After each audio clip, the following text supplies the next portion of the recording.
hope you've got over the shock of learning that light, an electromagnetic wave, behaves in some ways like a stream of particles, the photons, because I'm about to ask you to absorb another punch. I'm going to try to convince you that particles of ordinary matter, behave in some ways like waves. I don't mean by this that the particles bob up and down. They do that sometimes, of course, but that's not what I mean. I mean something much more fundamental. You'll pay a visit to this apparatus in this film, and I hope you'll be convinced by what it shows you that a particle can behave like a wave in a very deep-seated way. Maybe after the first punch, about the particle nature of light. The second, about the wave nature of particles, won't alarm you too much. If it doesn't, then you have something in common with Louis de Broglie. De Broglie suggested, back in 1923, that particles might behave like waves, and his suggestion grew out of his comparison of the way matter behaves with the way light behaves. He wrote that suggestion into a thesis he was submitting for a doctor's degree at the University of Paris. But if you find the waves of matter harder to take than the particles of light, then you're still in good company. De Broglie's examiners at the university were reluctant to give him a degree for such a fool idea. He got the degree all right, but only because Albert Einstein happened to be visiting Paris at the time and said, look, this isn't such a bad idea. Maybe it's even true. And then 4 years later, Davison and Germer in New York City and G.P. Thomson in Cambridge, England, described diffraction experiments they had done quite independently of one another, showing that de Broglie's idea was right. Now, I think you've studied waves enough to remember that waves can be diffracted. Here, for example, you see waves coming up to the edge of a barrier and bending around behind it so that the barrier doesn't cast a sharp shadow. In fact, if you put something in the path of the waves, which is no larger than the wavelength of the waves bend around from both sides, and the thing casts no shadow.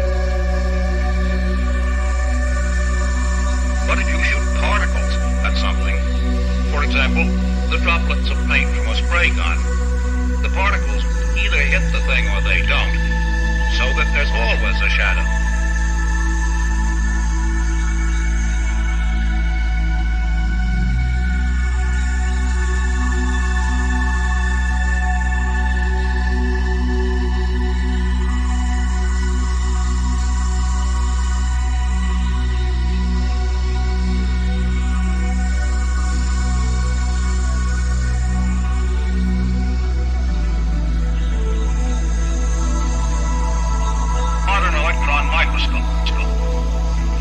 Here's a small something that you want to examine in the microscope. Spray it with electrons.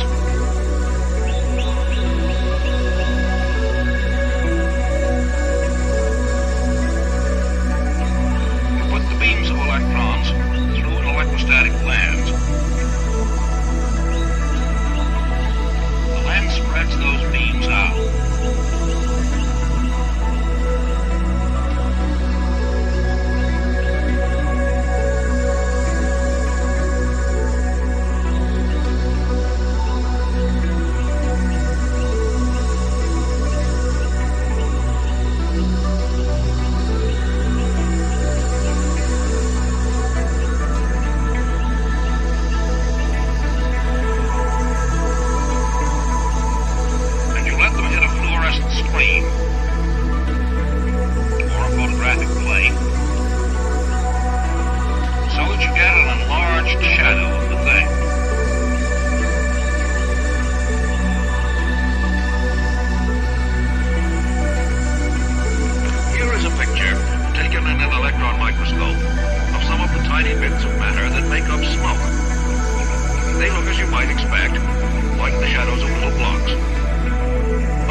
George, how do you see the concept of emergence?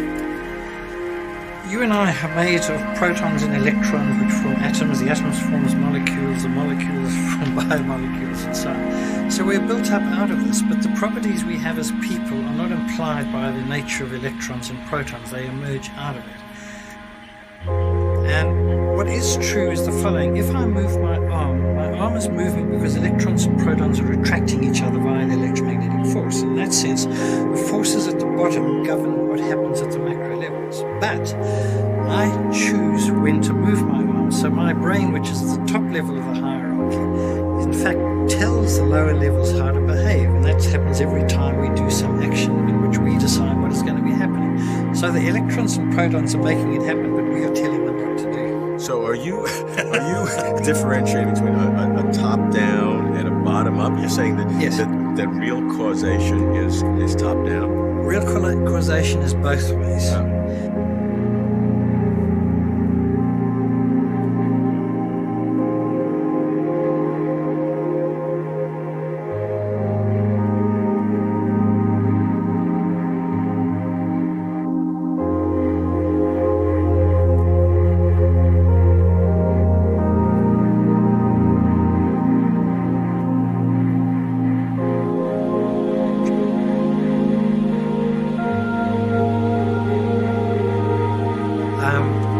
There's bottom-up causation, for instance, molecules bumping against each other give a gas its pressure, its temperature, its density, and so on. But there's top-down causation. In the case of the gas, a simple example is if it's in a piston, if you compress the piston, then the temperature of the gas goes up. That's top-down causation. And how do you see emergence working at different hierarchical levels? We can talk at the microstructure of particles and cellular structure, and science is this hierarchy. Yeah. You see it different? What you get is you get phenomenological laws at each level. You have laws of physics, nuclear physics governing the nucleus. You have atomic physics governing the atom. You have chemistry governing the chemistry level. And one of the remarkable things about all of this is the different levels decouple. In other words, if you're a motor mechanic, you don't have to study quantum physics. If you're a cook, you don't have to study nuclear physics and so on, because the levels decouple. And so in fact there are levels of description at each level.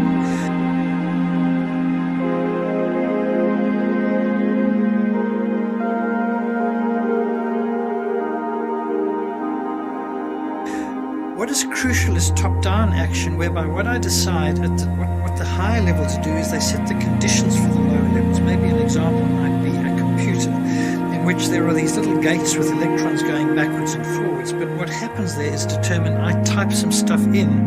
That's the topmost level, and that tells those lower levels what should happen. That's top-down action.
is that they will be speaking French if they're over there, and they'll speak Chinese if they're over there. But the society acts top-down onto the individual and principally brain certain things from the society. That's top-down action, which changes the nature of the components. It sounds like this principle of top-down and bottom-up is pandemic, that is throughout the natural world and throughout the world of consciousness. Yes. It is a fundamental principle of how the world works. Absolutely.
Fundamental, and in causation one must recognize in any situation you can always analyze it from the bottom or the same level or the top. And my favorite example is that of the jumbo jet flying along. Now, the bottom-up explanation is the wing is being impacted by molecules. They're coming from below and the top. They're moving faster above, lower below, so there's a pressure difference, but Bernoulli's law says the thing will fly. That's the bottom-up explanation.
explanation is that the jumbo jet flies because it was designed to fly. And that is a highly non-trivial statement. Someone spent a great deal of money on computer-aided design, on employing technicians. They knew all about aeronautics, about structures, about lubrication and all this kind of stuff. So it flies because it was designed to fly, and a brick doesn't fly because it wasn't designed to fly. The same level of explanation is it's flying because the pilot's sitting there pushing the throttle and making it fly. And that is happening because someone set up a timetable which said there would be a flight from Boston to New York at that particular time. That's also highly non-trivial. The pilot was trained at great expense to do that. And someone sat down and looked at the costs and the number of passengers and all the rest of it and worked out the timetable. Now, the point about it is these all apply simultaneously. The pilot couldn't be flying it if the bottom-up stuff didn't work. He couldn't be flying it unless it had been designed. And so all levels of causation are at work simultaneously. Now, physicists tend to think only of the bottom-up, and they ignore the top-down.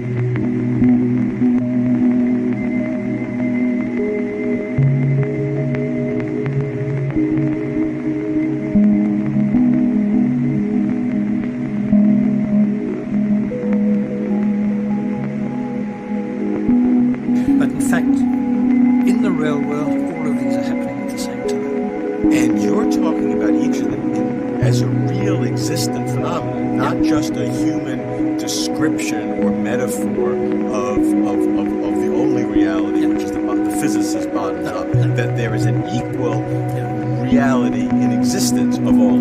What is crucial in all of this is that abstract concepts have causal effects. And a nice example of this is the rules of chess.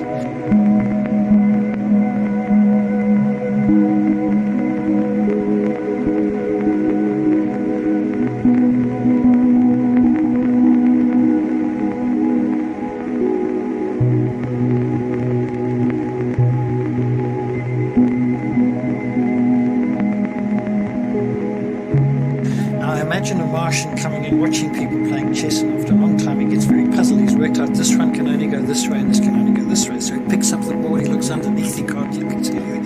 He picks up the pieces, he can't see anything. So he invents a force law that acts on the rooks, like the bishops. But of course, what is happening is it's a social convention which is having this effect in the real physical world. That convention is an abstract thing. It is not in any individual's mind. Again, it's written down in books, it's a social agreement, it is in people's brains, but it's also in computer programs and so on.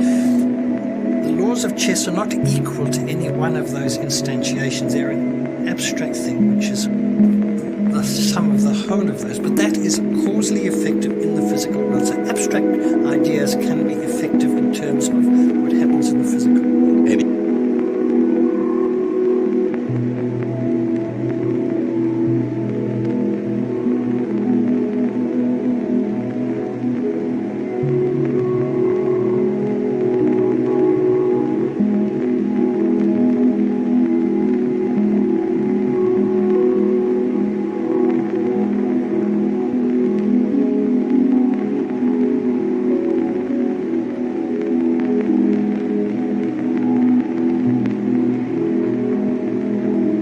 Even though it's mediated by a human being, the fact that those abstract ideas have causal effect gives it a real existence and real reality. Absolutely. And another example is, of course, the power of money. This sheet of paper can buy you can be converted into a motor car or a building or something. Why? Because of a social convention. A sheet of paper by itself means absolutely nothing. It is the social context, which is an agreed abstract context, which gives the causal power to that sheet of paper. Physics can't describe that. And hence, that causal power is real. Yes, no question about it.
They began preparing for their day's work, as they had since June a year ago. Jim McDivitt, command pilot 24. Ed White, pilot in the right seat. For the next few hours, they would systematically progress toward launch. The steps were now a normal routine. They had done them again and again. They had practiced flying Gemini 4 in a simulator. They had practiced emergency aborts. They had their temperature and blood pressure taken. One day in St. Louis, as part of the 1,001 things the crew did, McDivitt disassembled the locking mechanism of the spacecraft hatch. Later today, that would become important. But it was now June 3rd. A year had ended for these men. A year devoted to a single goal, flying a 4-day mission in Gemini 4.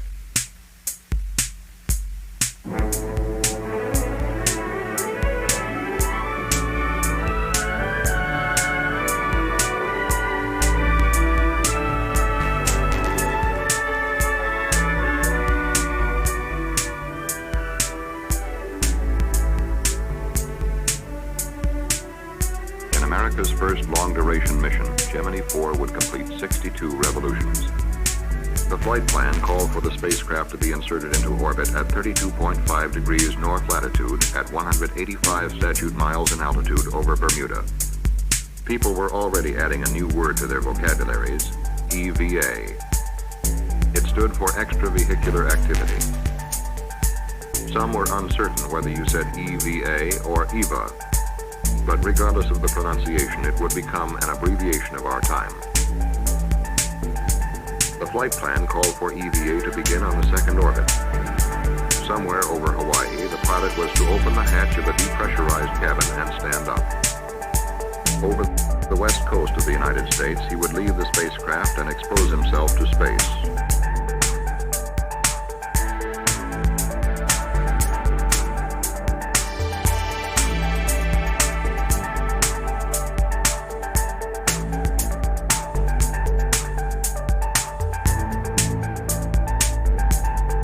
For 12 minutes, he would perform maneuvers over the United States.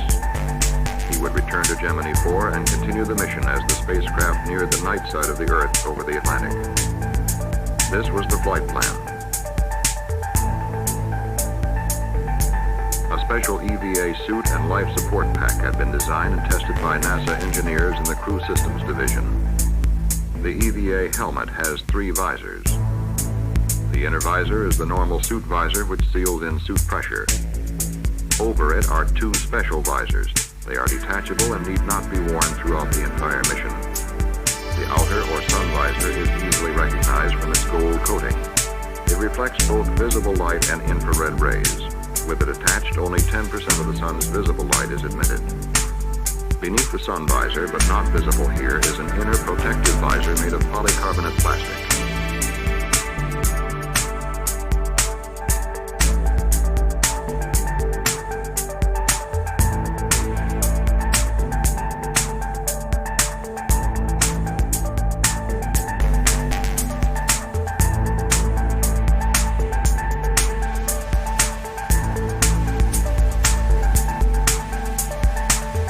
The Gemini suit has layers of aluminized mylar, nylon, and felt.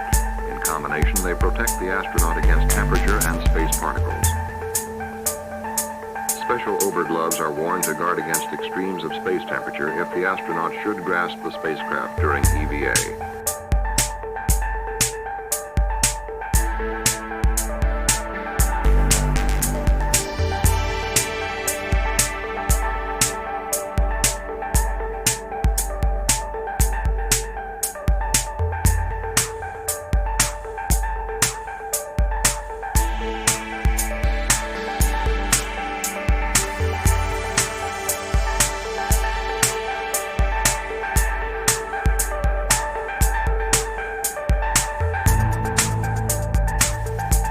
As the astronaut leaves Gemini, he is attached by a supporting umbilical line 25 feet long. The umbilical is actually one assembly consisting of 3 elements: a nylon tension line, electrical wiring, and an umbilical line. The nylon line or tether is shorter than the umbilical line. It takes all loads exerted during EVA and can withstand 1,000 pounds of pull. The electrical wiring enables the astronaut to maintain direct communication with his command pilot. It also records biomedical readings for ground surgeons.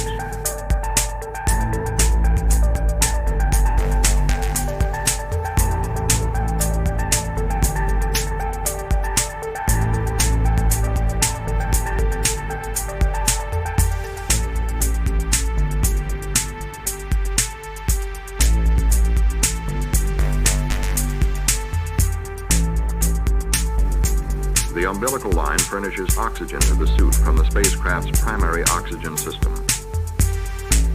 The life support pack mounted on the parachute harness contains an emergency oxygen bottle. If the umbilical line should fail, the astronaut would have enough oxygen to support him for at least 9 minutes, more than enough time for him to return to the spacecraft safely in an emergency.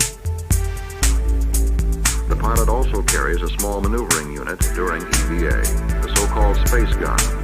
Designed by NASA engineers of the Flight Crew Support Division, the gun provides a limited amount of thrust from compressed oxygen for basic maneuvering experiments.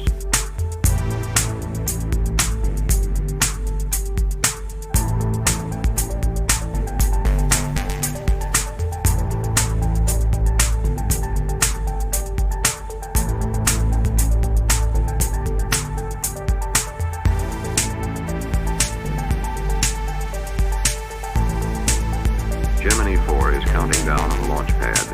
As the count goes into its final 2 hours, the crew arrives at pad 19. There have been no holes. The weather is good. The astronauts enter the elevator and ride it to the Erector flight room which surrounds Gemini 4. The crew enters the spacecraft. The hatches are sealed. 7:32 Eastern Standard Time. The crew is now a part of the countdown. They begin checking out the spacecraft systems. It is T-minus 100 minutes. The launch vehicle and spacecraft continue the clean count, interrupted only by a balky erector which didn't want to lower properly. That cost us some time but presented no serious problem. At T-minus 30 minutes, the pad was cleared. Now there is just a spacecraft, launch vehicle, and 2 men on top of it.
Actually, I can get the same result by taking one of the light gratings with lines ruled in this direction and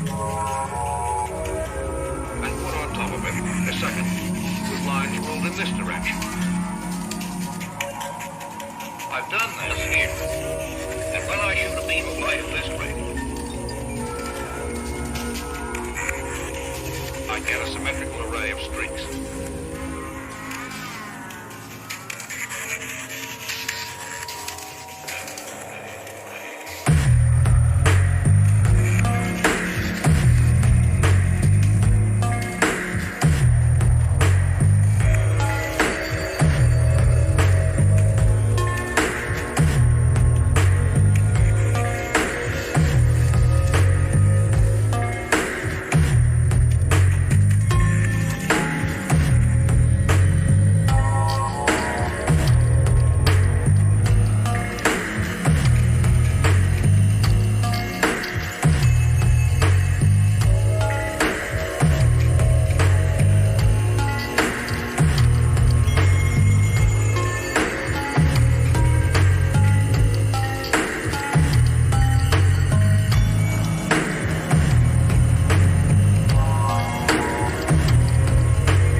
Taken by a beam of X-rays shot through a metal foil. The same metal foil that was used for making the other picture that I showed you, taken with the beam of electrons.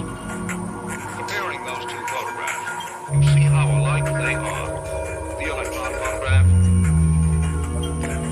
the X-ray photograph. The spacings of the circles is the same in both of them.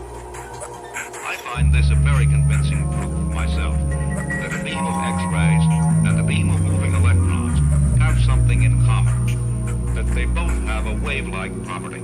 The photographs aren't exactly alike. For one thing, the relative intensities of the circles aren't the same. After all, X-rays and electrons aren't exactly alike. X-rays are X-rays, and electrons are electrons, rays and electrons with different intensities, but both have a wave-like property, and the laws governing the directions in which they are scattered are the same. Now, de Broglie wasn't talking especially about electrons when he made his suggestion. He thought all particles of matter might behave like waves. And soon after the electron experiments, people devised experiments to show that de Broglie's prediction was correct for other bits of matter too.